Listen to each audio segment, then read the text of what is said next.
This is Heart Rhythm TV. I'm Ken Demith, and today joining me on Breaking News is Tess Saarel.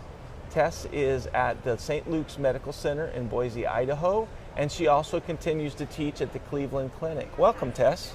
Thank you. I forgot to mention that you are also the president of the PACES Society.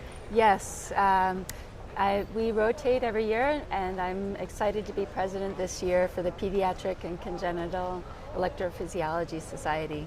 Great, and we have great partnership with Heart Rhythm Society and the PACES organization. We do. It's been a long-term relationship, and really PACES members consider ourselves a subset of Heart Rhythm.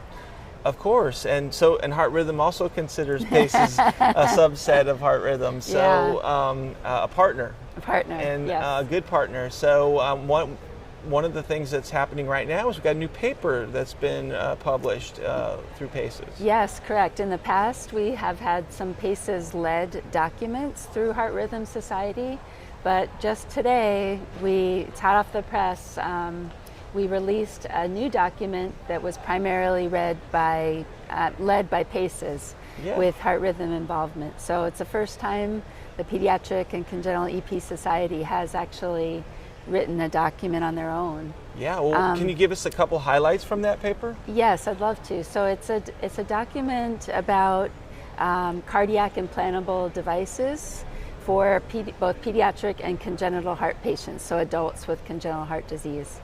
And then we felt the need to write it because our patient population has different characteristics than a lot of adults with normal cardiac anatomy. Right. And actually we differ from the guidelines that exist currently for pacemakers, defibrillators, heart failure treatment, that kind of other device therapy.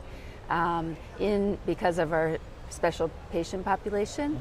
And so there are approximately 10 to 15 specific recommendations where we differ from recent heart rhythm guidelines. And those are sort of called out and highlighted in this document, which it really makes it unique. We haven't done that before in other Yeah, heart it sounds rhythm like documents. it's really needed because there's Yeah. a patient community that wasn't being treated as well as they could be. With the paper, will make some modifications to that treatment, right? Correct. Things that differ, so for example, in implantable cardiac defibrillator placement in adults is one of the recommendations is if your left ventricular ejection fraction is less than 35%, you're at high risk of sudden cardiac death, high enough to justify ICD implant.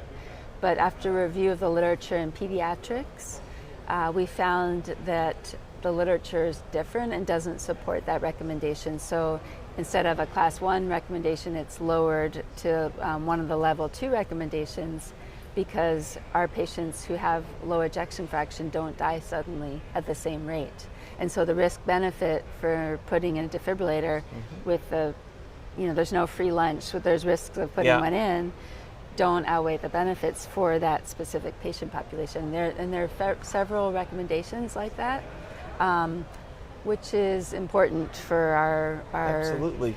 Where might someone find that paper, or how would they get access to it? It's brand new, so brand new. Knowing where to find it's going to be important, right? Yeah, I haven't seen it yet, but it's supposed to be now released on the Heart Rhythm website. Yep. So a couple years ago, we made an official partnership with Heart Rhythm and PACES that Heart Rhythm is the home for our academic publications.